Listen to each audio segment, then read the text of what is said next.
Hey guys, this is Dr. Hub. In case you haven't subscribed, please do subscribe for updates. Hypertrophic cardiomyopathy. So let's look at some very important points of this. So the first thing you need to know is that it is AD, that is autosomal dominant. Next is it is caused by the presence of the missense due to the missense mutation.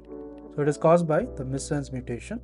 Next is it is a most common mutation. It is a most common mutation. So it is nothing but a most common mutation, and this is by the beta chain of the myosin. So it is due to the beta chain of the myosin.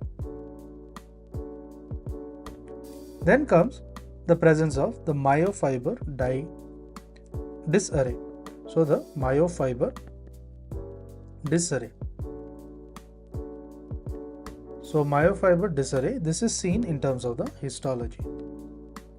And there is also the asymmetrical septal hypertrophy. So there is asymmetrical septal hypertrophy. This is also seen. Next, other important points is there is a diastolic dysfunction.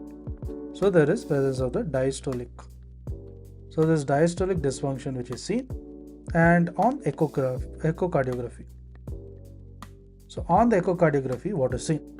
So on echocardiography, the left ventricle wall thickness is the left ventricular wall thickness. So the left ventricular wall thickness is greater than 15 mm. So it is greater than 15 mm. Then when you look at the systolic anterior motion of the left leaflet.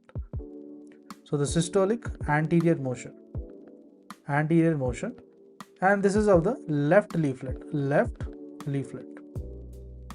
So on the left leaflet it is seen, and then there's a banana shaped left ventricle. So there's a banana shaped left ventricle.